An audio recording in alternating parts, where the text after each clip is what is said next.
मध्य प्रदेश के दतिया में बीते 5 दिन पहले पुरानी हाउसिंग बोर्ड कॉलोनी में हुई एक शिक्षक की निर्मम हत्या से पूरे शहर में सनसनी फैल गई है। शिक्षक की हुई हत्या को लेकर कई कयास लगाए जा रहे थे, जिसको लेकर आज पुलिस ने हत्या की गुत्थी सुलझाते हुए खुलासा कर लिया है। अतिरिक्त पुलिस अधीक्षक कमल मौर्य के मुताबिक शिक्षक राजेंद्र गंगोटिया की निर्मम हत्या हुई उनके ही एक पूर्व परिचित नरेंद्र प्रजापति ने की थी। नरेंद्र प्रजापति मसाज करने के अलावा डांस एक्टिंग करने का भी काम करता था। पुलिस अधीक्षक अमन सिंह राठौर ने इस मर्डर केस का खुलासा करते हुए विशेष टीमों का गठन किया है। शिक्षक राजेंद्र गंगोटिया ने नरेंद्र प्रजापति को अपनी मसाज के लिए पुराने हाउसिंग बोर्ड कॉलोनी में किराए पर कमरे पर मसाज के लिए बुलाया था। तभी उसकी मसाज करने के बाद नरेंद्र प्रजापति की नियत अलमारी में रखे जेवरातों पर पड़ गई। जैसे ही शिक्षक एक रूम से निकलकर दूसरे रूम में गए, इस दौरान नरेंद्र प्रजापति अलमारी में रखे सोने चांदी के आभूषण अपने बैग में भरने लगा। तब शिक्षक कमरे के अंदर आया तो उसने इसका विरोध किया और आपस में दोनों के बीच हाथापाई होने लगी और इसी दौरान मसाज मैन नरेंद्र प्रजापति ने अपने बैग में से धारदार हथियार निकाला और शिक्षक की गर्दन काट दी।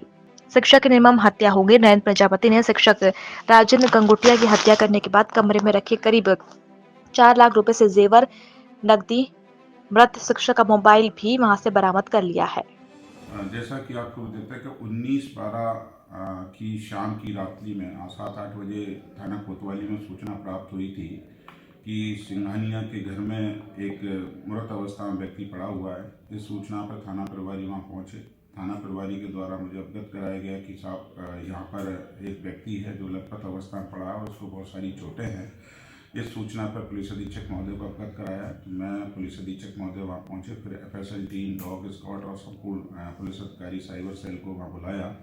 चूँकि शहर के बीचों बीच की घटना थी और बड़ी ही संवेदनशील घटना इसको माना जा रहा था, चूँकि मृतक जो था टीचर था, तो इसको गंभीरता से लेते हुए पुलिस अधीक्षक महोदय ने हम लोगों की टीम बनाई थी, जिसमें मुझे एसडीओपी प्रियंका मिश्रा जो एसडीओपी दतिया हैं, टीआई कोतवाली, साइबर, इनको टीम बना करके हमको लगाया, इसको गंभीरता से लिया।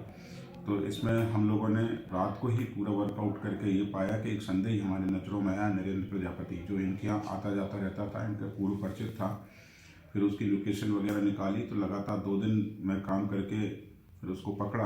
पकड़ने के बाद जब उससे पूछताछ करी तो उसका यही कहना था कि साहब मैं डांस का काम करता हूँ, पिछले 5-6 साल से राजेंद्र गंगोटिया जी को जानता था और इनके यहाँ मैं आता जाता रहता था, इनकी मालिश मैं बीच बीच में करता था, जिसके बदले मुझे पैसे देते थे। चूँकि ये पहले भी जो आरोपी है वो फिल्मों में भी काम कर चुका है, मुंबई में डांस वांस करता रहता था, यहाँ भी डांस करता था। इसको कुछ पैसे अच्छे खासे मिले थे।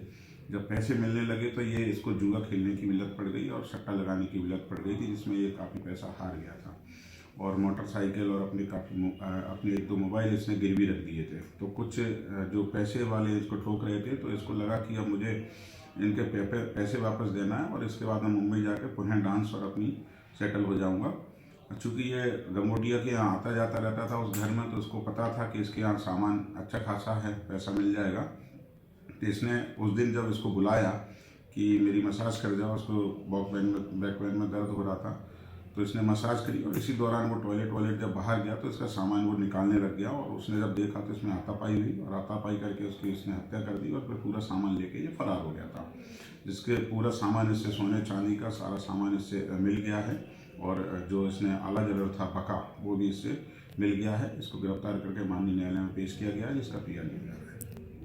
नहीं, वो शायद उनके मित्र का घर था जहाँ वो आना जाना रहता था। उसमें जहाँ पर वो इसको, चूँकि उस दिन वो खाली था तो उसने वहीं उसको बुलाया था जहाँ इसकी मृत्यु हुई।